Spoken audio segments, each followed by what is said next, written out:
Amen. Seigneur, en ce moment, accompagne ta parole avec ton Saint-Esprit afin qu'il y ait des changements dans notre vie au nom puissant de Jésus. Amen et alléluia. Alors, shalom, peuple de Dieu. Nous sommes en train de traiter quelque chose sur le changement spirituel. Le changement spirituel, pourquoi le changement spirituel? Parce que déjà, en tant que chrétiens, nous sommes des hommes spirituels,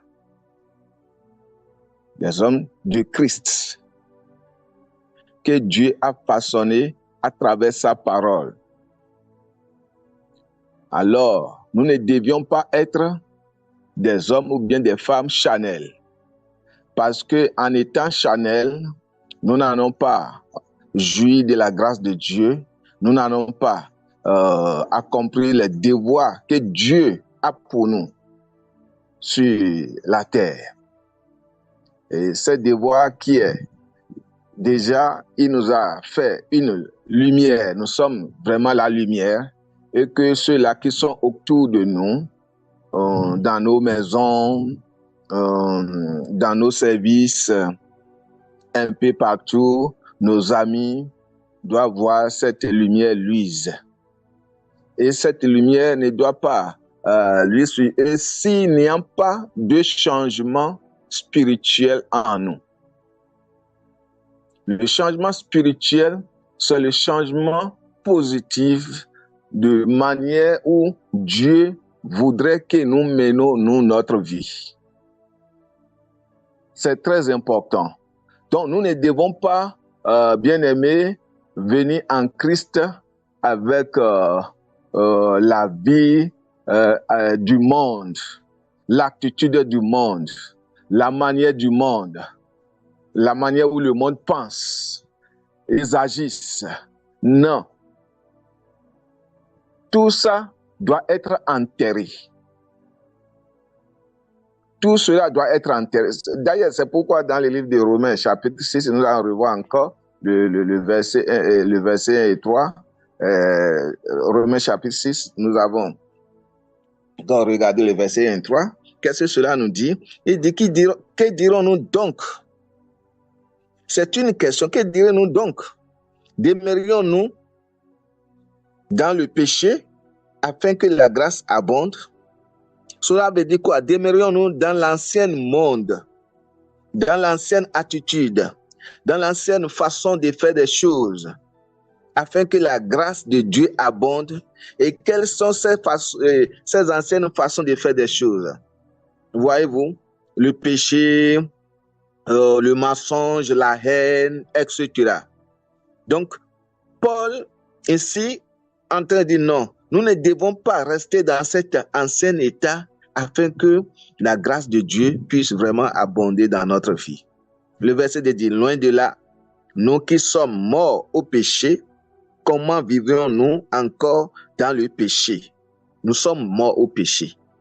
Nous ne devions pas vivre encore dans le péché. Le verset 3 dit, ignorez-vous que nous tous qui avons été baptisés en Jésus-Christ, c'est en sa mort que nous avons été baptisés. D'autres termes disent, est-ce que vous avez oublié que nous tous qui avons fait le baptême en Jésus, c'est en sa mort que nous avons été baptisés. Le baptême, je l'ai déjà expliqué, c'est aussi un plan de changement. Comment? Le baptême, c'est le fait d'émerger, le fait de plonger un individu totalement au fond de l'eau et le faire relever comme le pratique, comme l'exemple que le Seigneur Jésus nous a laissé à l'âge de 30 ans, que lui il a été baptisé. Et nous l'avions dit que quand on parle ici maintenant, le bébé, un enfant, le bébé, on ne fait pas baptême à un bébé. Vous voyez? Alors, dans l'église ancienne dans l'église de l'autre côté, vous voyez, donc le bébé, on dit qu'on fait baptême à un bébé. Non, et on prend de l'eau dans une bassine ou bien on verse l'eau sur... Non. Alors que le baptême, bien aimé, c'est un enterrement entier. C'est pourquoi la Bible dit que nous sommes morts au péché. C'est un enterrement. Quand vous amenez quelqu'un au bord de l'eau pour se faire baptiser, vous voulez faire quoi? Enterrer la personne. Et que maintenant, quand on parle de relever la personne dans l'eau, cela veut dire quoi? La résurrection. Voyez-vous? Donc, cet acte, nous devons le faire avec une bonne conscience.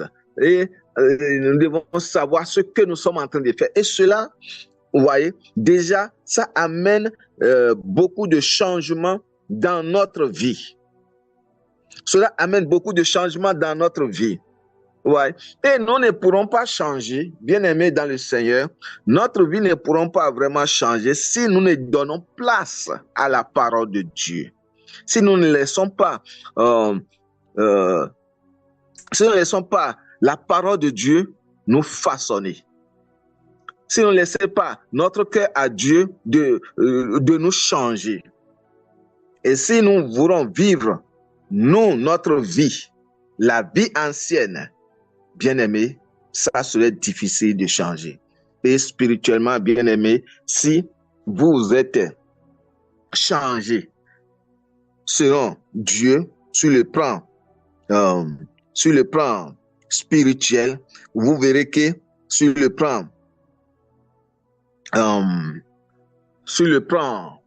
plan physique, les choses vont changer de bon. Les choses vont changer de bon. Est-ce que c'est votre santé? Ça va changer de bon. Est-ce que c'est votre foyer? Ça va changer de bon. Est-ce que c'est votre finance? Ça va changer de bon. Est-ce que c'est votre avenir? Ça va changer de bon. Pourquoi? Parce que sur le realm spirituel, les choses ont changé de main. Les choses ont changé.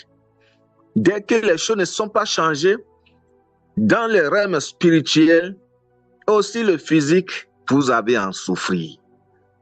Et c'est pourquoi les gens disent vraiment, la vie est vraiment difficile. Quand je touche quelque chose, ça ne marche pas. Vraiment, qu'est-ce qu'il faut faire? Au point où tu vas attendre les gens dire que je vais aller me noyer, je vais aller me pendre, maintenant je ne vais plus vivre sur la terre. Bien aimé, ce n'est pas des trucs ordinaires, c'est des trucs vraiment spirituels. Et pour que ces personnes soient délivrées de ce démon, de cet esprit, ce n'est pas prière, tu peux prier pour la personne, mais la vraie délivrance de ces trucs, c'est quoi? C'est la parole de Dieu qui est plantée en vous. C'est cette parole qui peut sauver cette âme qui est dans des difficultés. Voyez-vous? Donc, c'est de cela qu'il s'agit. Nous allons regarder dans Jacques chapitre 1. Jacques chapitre 1 de verset 21-22. Jacques chapitre 1 de verset 21-22. Qu'est-ce que cela dit ici? Il dit, c'est pourquoi, rejetant toute souillure et tout excès de malice,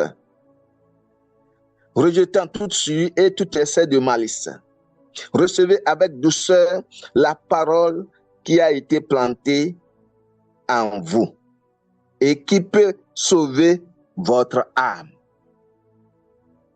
Voyez-vous? La parole qui a été plantée en vous. Cette parole que tu reçois, qui a été plantée en vous, c'est ça qui peut amener le changement spirituel. Si vraiment tu as accepté la parole, si vraiment tu as su que c'est Dieu qui est en train de te parler, et tu as donné place à cette parole dans ton cœur, bien-aimé, les choses vont changer sur le plan spirituel. Et le charnel, la chair, serait vaincu au nom puissant de Jésus. C'est de cela qu'il s'agit. Vous voyez, nous allons regarder un exemple. Nous allons voir un exemple dans Actes chapitre 9, lorsque Paul Non, avant d'aller dans Actes chapitre 9, je suis toujours, je vais rester un peu ici, dans Jacques, en question, le verset 22. Qu'est-ce que le verset 22 dit? Le verset 22 dit ceci, bien aimé dans le Seigneur, il dit, mettez en pratique la parole et ne vous bornez pas à l'écouter, en vous trompant vous-même par de faux raisonnements. En vous trompant, alléluia, bien aimé, il dit, mettez en pratique la parole. Quelle parole? Cette parole que le Saint-Esprit t'a communiquée. Cette parole que Dieu t'a communiquée.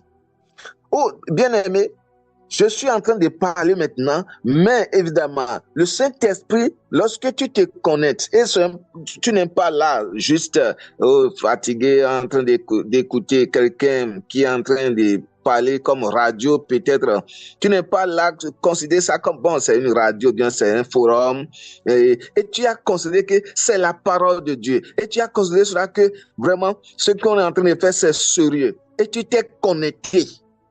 J'ai dit bien, tu t'es connecté, dis, oh Seigneur, je dois recevoir quelque chose de ta part ce soir, à ce moment-là, du partage de la parole. Et tu t'es vraiment connecté. Bien-aimé, là, tu ne vas pas écouter la parole avec les oreilles ordinaires. Le Saint-Esprit va t'interpréter la parole dans ton cœur et dans tes oreilles. Et cela va transformer ta vie. Donc, c'est ça. Et lorsque tu as reçu cette interprétation de la parole, qu'est-ce qu'il dit? Il dit, mettez en pratique la parole et ne vous bornez pas à l'écouter. Ne vous bornez pas, voyez-vous, à l'écouter. Oh, j'ai déjà trop écouté cette parole. Non, tu peux écouter même parole 1000 fois, bien aimé. La manière tu l'as écouté aujourd'hui, ce n'est pas la même manière que tu vas l'écouter demain. Et ça va changer, ça va t'ouvrir une nouvelle porte. Il dit, ne vous trompez pas d'être dit, non, je suis fatigué d'écouter, je suis fatigué de prier, je suis fatigué de... Si c'est spirituel, dit, ne vous bornez pas. Parce qu'en faisant cela, il dit que vous êtes en train de tromper vous-même. Vous ne trompez, tu ne trompes pas personne, c'est toi. Il s'agit de toi, il s'agit de ta vie. C'est ta vie, c'est pas la vie de ton frère, c'est pas la vie de ta femme, c'est pas la vie de ton mari, de ton enfant, c'est toi. On parle de toi. C'est de toi qu'il s'agit. Et quand on parle de changement, quand on parle d'évolution, on parle de ton changement, on parle de ton évolution, on parle de ton avenir. Bien aimé. Et c'est ça. Chaque personne a ses difficultés, a ses problèmes. Voyez-vous? Chaque personne a son destin qui lui fait face. Et c'est Dieu seul qui peut vraiment tout régler par la voie spirituelle. C'est pourquoi si nous changeons à travers la parole de Dieu spirituellement, nous aurons la grâce de Dieu. Amen. Amen. Et je parlais de Paul tout à l'heure. Paul, vous voyez, a eu cette grâce de la part de Dieu. Comment? Quand, vous savez, Paul était malfaiteur, un grand sorcier, un grand destructeur. Lui ne veut pas que...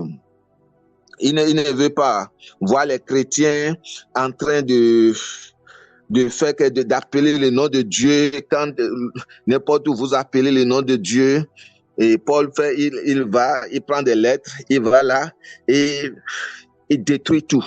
Comme ce qu'on est en train d'assister aujourd'hui dans le Sahel, en Afrique, un peu partout, quand on dit les Boko Haram, les djihadistes, et quand vous êtes dans l'église, ils viennent et ils mettent le feu dans l'église, ils détruisent tout, ils décapitent toutes les personnes. Pourquoi? Parce que ils ne veulent pas que le nom de Dieu, le nom du Christ puisse être évolué dans les régions. Vous voyez? Donc, c'est exactement ce que Paul faisait dans son temps. Et nous allons regarder dans Actes chapitre 9, du 1er au 5e verset, qu'est-ce qu'il a été fait. Amen. Qu'est-ce qu'il a été fait? Alors, qu'est-ce qui s'est passé ici, bien-aimé dans le Seigneur? La Bible dit, cependant, Saul, respirant encore la mélasse et le maître contre les disciples du Seigneur, contre les enfants de Dieu, se rendit chez le souverain sacrificateur, le verset 2, et lui demandant des lettres pour les synagogues de Damas afin que s'il trouvait des partisans de la nouvelle doctrine, hommes ou femmes, il les amena liés à Jérusalem.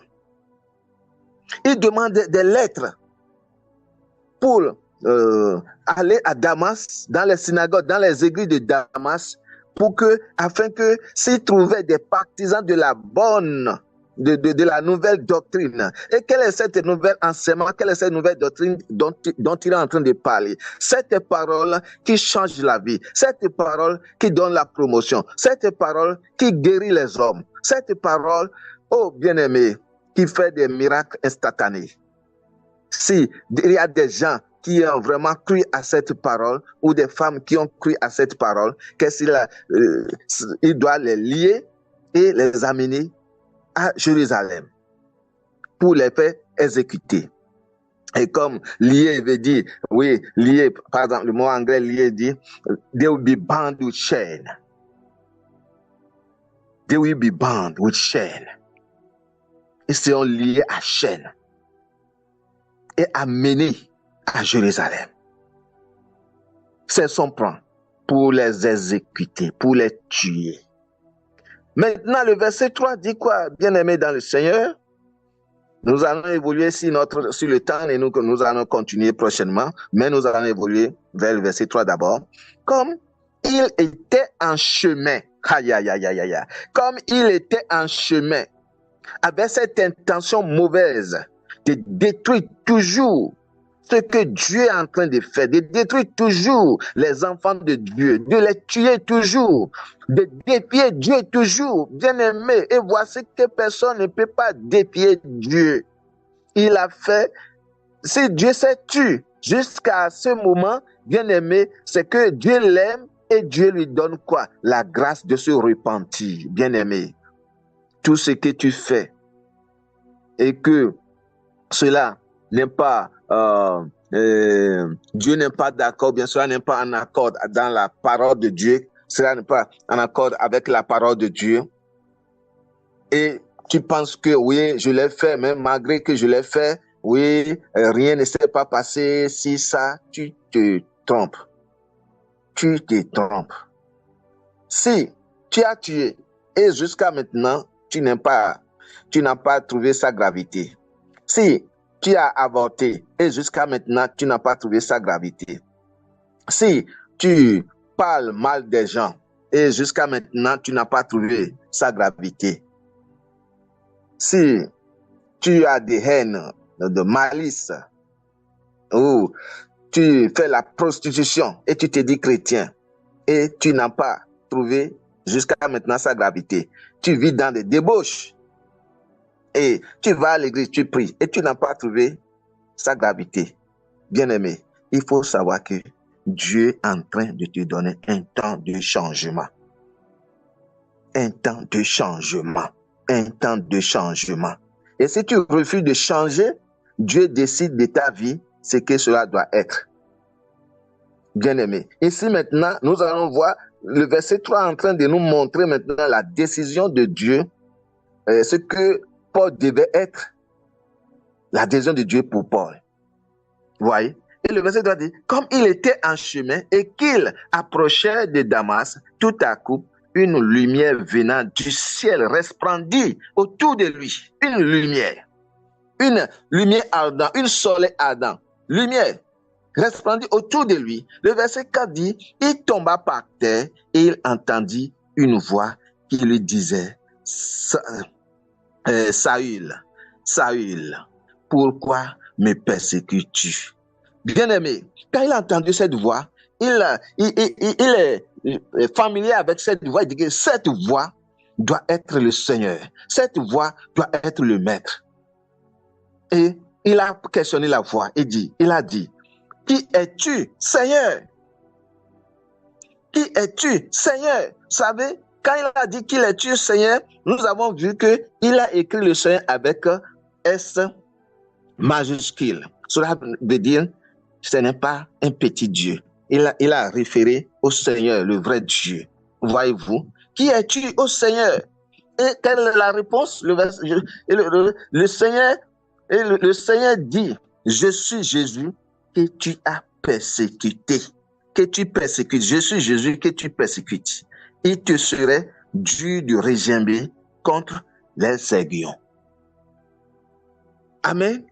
Alors, bien-aimés, dans le Seigneur, que Dieu vraiment bénisse chacun de nous, qu'il vraiment nous donne l'esprit, de mettre sa parole en pratique, et que ce changement-là que Dieu voulait de nous, et qu'il a même changé certains de nos patriarches, que cela s'opère en nous aussi au nom puissant de Jésus. Et compte tenu de notre temps, je préfère m'arrêter ici, afin que si quelqu'un a du sel ou quelque chose à ajouter, pour que cette chose puisse être bien, voilà, et que Dieu vous bénisse. Et à la prochaine.